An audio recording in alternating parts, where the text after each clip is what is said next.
শুধুমাত্র এই বিল্ডিং এ ব্যালকনি সহ বাসা নেওয়ার জন্য লাস্ট 15 দিন আমার উপর দিয়ে যে কি গেছে তা আমি আমার সারা জীবনেও ভুলবো না। যাই হোক, যা গেছে তো গেছে, দিন শেষে যা হয় ভালোর জন্যই হয় এবং আলহামদুলিল্লাহ অবশেষে আমি আমার মনের মতো একটা বাসা পেয়েছি, এক রুম হোক আর যাই হোক। এখানে বাসায় ওঠার আগেই বাড়ির ওনাররাই ফুল বাসাটা ডিপ ক্লিন করে দেয়। তো যারা কাজ করছিল তাদের হচ্ছে এই যে বস্তা টস্তা এগুলো ছিল, তো তারা কিছু জিনিস ঠিক করার জন্য নতুন করে কিনে এনে লাগাতে হবে, তো তারা কিনতে গেছিল। তো আমি ভাবলাম যে ওই ফাঁকে একটু ভিডিও করে নেই। ওই সময় দরজা থেকে ঢুকেই ডান হাতে হচ্ছে শু ক্যাবিনেট আর বাম হাতে হচ্ছে ওয়াশিং মেশিন, আর এখানে একটা ওয়াশরুম আছে আর সামনে আরেকটা ক্যাবিনেট আছে। এই বাসার সব থেকে ভালো লাগছে যে জিনিসটা সেটা হচ্ছে অনেক ক্যাবিনেট। এরকম থাকলে বাসা গুছিয়ে রাখা যায় সহজে। শুর একটা অনেক বড়, যদিও এত শু তো আমার নাই, কিন্তু সব তাক এখন মোটামুটি অর্ধেকের বেশি হচ্ছে আমার খালিই পড়ে আছে। আর এটা হচ্ছে ওপেন কিচেন, ডাইনিং, ড্রয়িং একসঙ্গে। সোফা রাখা আছে, ওই জায়গাটা আমি একটু চেঞ্জ করব। ওইখানে যেখানে সোফা আছে ওখানে একটা সিঙ্গেল বেড দিব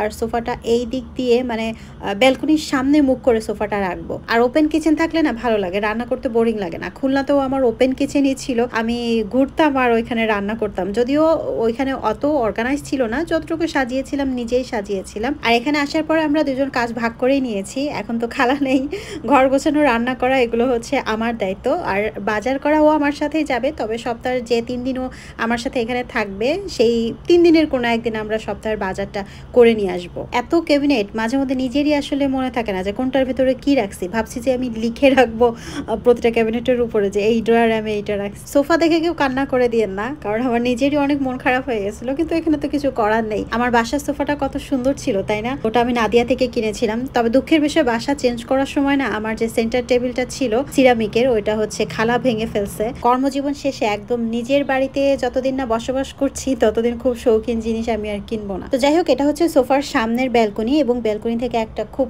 সুন্দর ভিউ আসে। মাশাআল্লাহ, কি সুন্দর তাই না? এই ব্যালকনিতে আমি একটু শাকসবজির গার্ডেনিং করতে পারি আর সেই সাথে মাইক্রোগ্রিনেও করতে পারি। আমি মাইক্রোগ্রিনের সম্পূর্ণ সেটআপটা নিয়ে আসছি, আস্তে আস্তে করবো একটু ফ্রি হয়ে। আর তারপর হচ্ছে বেডরুম। বেডরুম তো একটাই বাসায়, বেডরুমের সাথে হচ্ছে অ্যাটাচড যে ওয়াশরুম আর বেডরুমের সাথে 3 পার্টের আলমারি আছে, যেটাতে আমার হয়ে যাবে। আর সাইড দিয়ে একটুখানি ড্রেসিং টেবিলের মতো করে দিয়েছে, কিন্তু ওয়াশরুমের যে বিষয়টা ওটা হচ্ছে একদম তো গ্লাস, তো ওইটা আমি হচ্ছে বলেছি যে গ্লাস পেপার লাগিয়ে দিতে, কারণ আগে যারা ছিল তারা আসলে নন মুসলিম ছিল, তাদের প্রবলেম ছিল না, কিন্তু ঘরের ভেতরে তো আমাদের নামাজ পড়তে হয়, তো ওটা খুবই বিরক্তকর। বেডরুমে শুয়ে শুয়ে ওয়াশরুমের দৃশ্য দেখা কি একটা বাজে অবস্থা। আপনাদের জন্য আরো একটা সারপ্রাইজ আছে, কি জানেন? এই যে বেডরুমের সাথে আরো একটা ব্যালকনি। বেডরুমের সাথে ব্যালকনি না হলে আসলে বিষয়টা ভালো লাগে না। বেডরুমের সাথে ব্যালকনিতে ফুল গাছ থাকবে, আস্তে আস্তে কিনবো একটু সময় নিয়ে আর কি। এখনো ঠিকঠাক ভাবে বাইরে বের হওয়ার সময় পাইনি, কারণ বেশ কিছুদিন তো কাজ করতে পারিনি। এখানে আসার পরে এতদিন শুধু কাজের উপরেই ছিলাম। আর এই ব্যালকনির ভিউটা সব থেকে ভালো লাগে। আমি না এক্সপেক্ট করিনি যে এত সুন্দর ভিউ সহ বাসা আমি পাবো। আমি চেয়েছিলাম যে ছোট্ট একটা ব্যালকনি যেন একটা বাসাতে থাকুক, এরকম একটা বাসা যেন পাই। মন থেকে আসলে কোনো কিছু যদি চাওয়া হয় এবং সেই জিনিসটার জন্য যদি অপেক্ষা করা হয় সত্যিকার অর্থে, তাহলে সেটা আল্লাহ মিলিয়েই দেবে। এখানে শুকরিয়ার তো আসলে কোনো শেষ নেই। ভিন্ন একটা দেশে এসেও আমি যে মনের মতো একটা বাসা পেয়েছি এত খুঁজে, আমি আসলে স্পিচলেস। যাই হোক, খুব বেশি ইমোশনাল না হই, আস্তে আস্তে আমরা বারান্দাটা সাজানো শুরু করব। আর এখান থেকে তো এয়ারপোর্ট কাছে, প্রতিদিন আকাশ থেকে অনেক প্লেন উড়ে চলে যায়, সেটা দেখতেও খুব ভালো লাগে।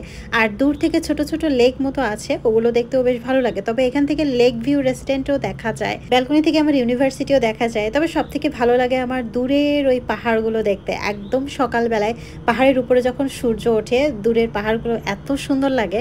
সেই ভিউটা অন্য কোনো এক সময় আপনাদের সঙ্গে শেয়ার করব। খুলনাতেও কিন্তু আমার বাসায় 2টা ব্যালকনি ছিল, 2টা বেডরুম ছিল, 2টা ব্যালকনি ছিল, 2টা ওয়াশরুম ছিল, আর রান্নাঘর তো একটা কমন ছিল, আর ড্রয়িং রুম ছিল, আর ডাইনিং রুম ছিল। কিন্তু ডাইনিং রুমটাকেই আসলে আমি ওপেন কিচেন বানিয়েছিলাম, এই জন্য ড্রয়িং রুমটাকেই আমি হচ্ছে ডাইনিং আর ড্রয়িং একসঙ্গে করেছিলাম। তো বাসার যেই যে জিনিসগুলো ঠিক করে দেওয়ার কথা ছিল সেগুলো তো ঠিক করেই দিয়েছে, গ্লাস পেপারটাও লাগিয়ে দিয়েছে ওয়াশরুমের, এর জন্য আমি খুবই কৃতজ্ঞ। ওটা যদি না করতো তাহলে হচ্ছে নিজের খরচে করে নিতে হতো, ওটা আরো বেশি খরচ পড়ে যেত। যারা নতুন এসে ফুল ফার্নিশড বাসা নেবেন, তারা কোথাও যদি কোনো নষ্ট থাকে সেগুলোর ছবি তুলে সাথে সাথে এজেন্টের হোয়াটসঅ্যাপে দিয়ে দিবেন, না হলে হচ্ছে যখন আপনি বাসাটা ছেড়ে দেবেন, না হলে হচ্ছে ডিপোজিটের থেকে টাকাটা কেটে রাখে। তো যাই হোক, এখানের এই ছোট্ট বাসাটা আপনাদের কাছে কেমন লেগেছে অবশ্যই জানাবেন।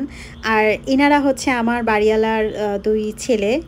বাড়িওয়ালা যখন এগ্রিমেন্ট করতে আসছিল ওদের সাথে করে নিয়ে আসছিল, খুব কিউট। আমার বাড়িওয়ালা হচ্ছে চাইনিজ আর যে এজেন্ট ছিল সেও চাইনিজ। আর সম্পূর্ণ বাসার সিকিউরিটি আর ফ্যাসিলিটি কী আমি পেয়েছি আর সম্পূর্ণ ট্যুর একটা অন্য ভিডিওতে ইনশাল্লাহ শেয়ার করব। এখন আমি টাইম পাইনি ভিডিওটা করার। আর আপাতত আমি যাচ্ছি হচ্ছে আমার জীবনে প্রথম মেট্রো রেলে উঠতে আর বাসার জন্য প্রথম বাজার করতে। থালা বাটি বালিশ তো কিছুই নাই। তো ঠিক আছে, আজকের মতো এই পর্যন্ত। আপনারা ভালো থাকবেন সবাই, আর অবশ্যই বলবেন কিন্তু আমার বাসাটা কেমন হয়েছে।